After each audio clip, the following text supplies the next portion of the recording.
Kalau artinya fi'lul mubah itu tarkul haram, saya ulang lagi. Kalau fi'lul mubah itu artinya tarkul, maka mubah ini spesial. Spesial sespesial-spesialnya.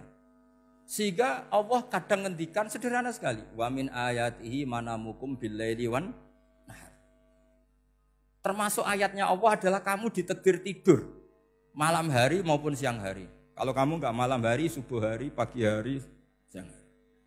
Kenapa dihitung wa min ayatihi? Sekarang kalau ada pakar medis, pakar kesehatan bilang, ini kalau kurang istirahat mati, kalau kurang istirahat jantungan. Berarti tidur adalah menghilangkan penyakit jantung. Obat paling mandi dengan orang rutin tidurnya, itu masih mandi orang rutin tidur. Kamu beli obat harganya 1 miliar, tapi gak pernah tidur 3 hari, tetap taqabbalallahu minna minkum taqabbal ya karim. Maka yang penting itu obatnya apa tidurnya? Tidurnya yang dibantu obat. Tapi kalau obat tok gak dibantu tidur, masih sakit. Berarti penting mana tidur sama obat? Karena penting tidur wa min ayatihi. Orang kayak sampean sering delok YouTube, delok gambar macam-macam. Barokah mana dengan tidur? Wong nak melek mripate delok macam-macam. Barokah tidur. Jadi tidur adalah perlawanan terhadap keinginan melakukan haraman. Ya, saya ulang lagi, tidur itu adalah perlawanan terhadap keinginan melakukan keharaman. Jadi kalau mau tidur nyati gini, ya Allah, siap tidak berangan-angan tentang maksiat terus tidur. Itu wa min ayatihi. Jangan kok gak ada duit terus ngombe sing akeh ben iso ngantuk. Wah ini tidur yang untuk melawan kemiskinan. Supaya lupa utangnya tidur, lupa kasusnya itu udah akan jadi wali yang seperti itu. Kalau jadi wali tak gugat itu. Nah, sehingga karena mubah itu tarkul haram, Allah itu sering menghitung ibadah yang super itu halal mubah. Misalnya Allah ngendikan kulu washrobu, kamu harus makan. Sekarang gini, jaga kesehatan itu wajib enggak? Wajib. Kalau saya tidak sehat tidak bisa ngaji di sini. Apalagi Mbah Mus kalau enggak sehat ditunggu orang se-Indonesia fatwanya. Dan di antara cara sehat kamu harus makan. Kalau enggak makan sakit. Lalu makan dengan posisi menyehatkan orang yang bisa fatwa, bisa mulang, bisa macam-macam. Posisi ini super apa tidak super? Super. Maka Allah kadang sederhana ngendikan ibadah itu kulu wasrobu jom kowe yo mangan yo. Tapi ayat ini menjadi tidak hebat kalau dibaca orang tidak pernah ngaji, enggak pernah ngaji usul fikih. Pangeran piye to? Dirimo ngongkon mangan kowe dikongkokno kulu. Wis ora usah ngono yo wis mangan. Rusak Quran kena makna niku rusak. Kamu tahu superiornya ayat kulu wasrobu kalau belajar fa inna fi'lal mubah berarti tarkul haram. Karena saat melakukan mubah artinya tarkul haram. Dan tarkul haram itu penting. Sekarang gini, merusak diri sendiri haram apa enggak? Haram. Untuk supaya tidak rusak kamu harus makan. Berarti makan wajib apa sunat? Wajib. Lho sing haram itu kalau tulung piring dintekno. Nah, dengan cara pemaknaan seperti ini, Quran akan superior. Bahkan di ayat-ayat yang kelihatannya sederhana, kulu washrobu, wala tusrifu. Ketika Nabi Musa dimenangkan mengalahkan Fir'aun, itu Allah firman pertama gitu, kamu harus makan mimma razaqnakum. Cuma syaratnya wala tatghaw fihi fayakhilla alaikum ghadab. Kalau kamu berlebihan nanti dapat ghadab saya. Nah khawatir saya kalau ilmu ini sudah hilang, terus ayat-ayat yang biasa tentang kemanusiaan dikira biasa. Padahal ayat ini super, misalnya nikah. Nikah itu oleh Allah, perempuan yang kita nikahin, itu oleh Allah disebut surga. Saya punya bukti, misalnya gini ayat ya. Wala tangkihul musyrikati hatta yu'min, wala amatum mu'minatun khairum min musyrikati walau a'jabatkum. Terusannya ayat, wala tangkihul musyrikina hatta yu'minu. Wala abdu mu'minun khairum min musyriki walau a'jabakum. Terusannya ayat itu ulaika yad'una ilan nar. Para musyrikah yang ingin kamu nikahi karena mereka non muslim atau kafirah atau musyrikah itu hanya mengajak kamu masuk neraka. Maksudnya ngajak itu kan bisa saja kamu tertarik perempuan tadi sampai kompromi merubah akidah kamu. Terusannya ayat wallahu yad'u ilal jannah. Harusnya dengan perbandingan kamu jangan menikahi musyrikah. Logika perbandingannya kan wawaw yad'u ila nikahil mu'minah. Saya ulang lagi, harusnya muqabalahnya kan wawaw yad'u ila nikahil mu'minah. Allah mengajak kamu supaya menikahi mu'minah. Tapi kata mu'minah sama Allah diganti wawaw yad'u ilal jannah. Allah mengajak kamu masuk surga. Ila nikahil mu'minah. Artinya gini, setiap kamu hubungan intim sama istri kamu, itu adalah menjadi kamu tidak zina. Jadi kalau kamu tidak zina, barokahnya istri kamu ini penopang kamu masuk surga. Makanya Rasulullah pernah ditanya, ibadah itu apa saja? Nabi secara ringan diantara jawabannya, wa fi buti ahadikum shadaqah. Sudah kamu ngumpul istri kamu itu ya ibadah. Terus kata sahabat-sahabat, ya Rasulullah ayati ahaduna syahwatahu wa walahu ajrun. Yang benar saja Rasulullah, masa urusan gitu dapat pahala.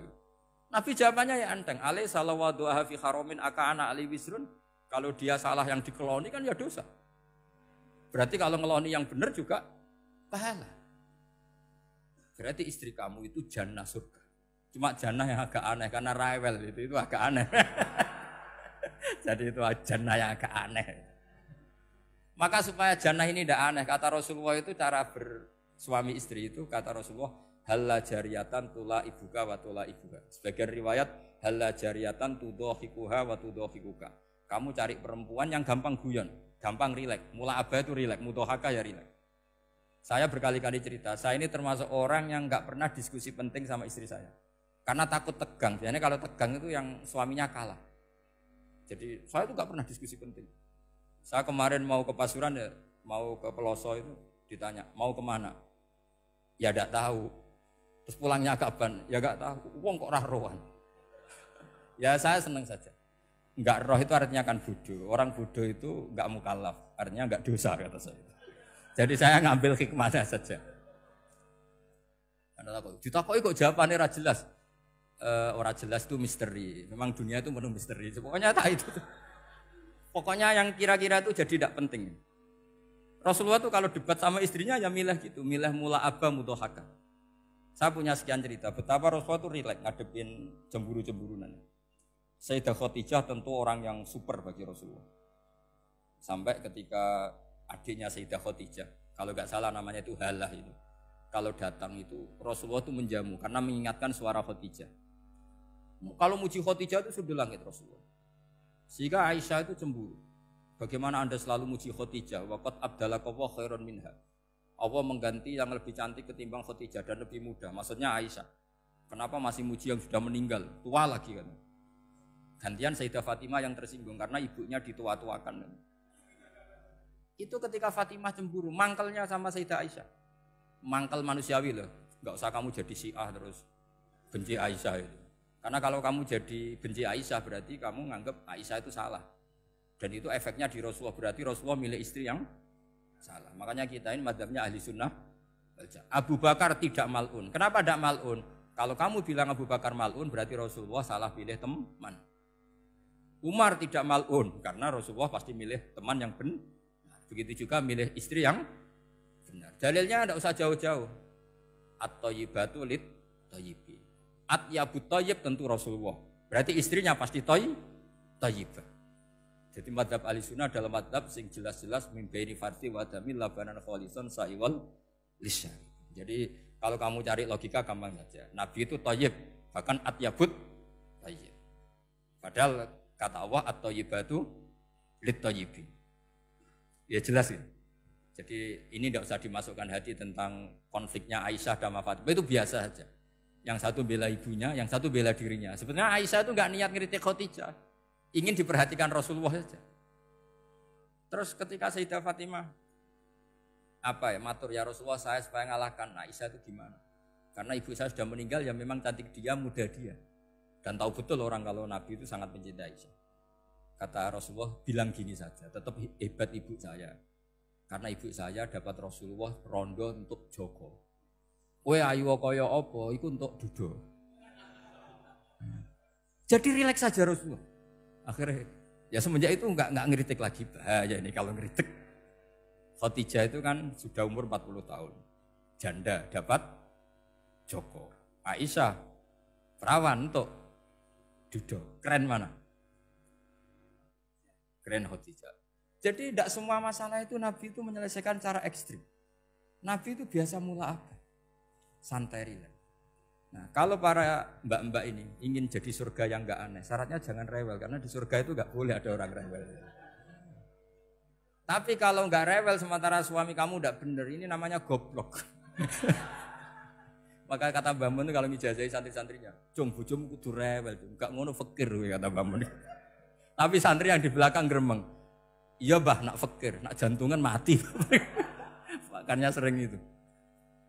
Jadi di antara ulumil Quran itu ada istilah maudhi'ul mudmar mengganti maudhi'ud dhamir atau maudhi'ul lafzi menggantikan lafdan akhar. Itu memang agak jadi medel ilmu tafsir. Tapi bagi pelakunya itu menjadi gampang.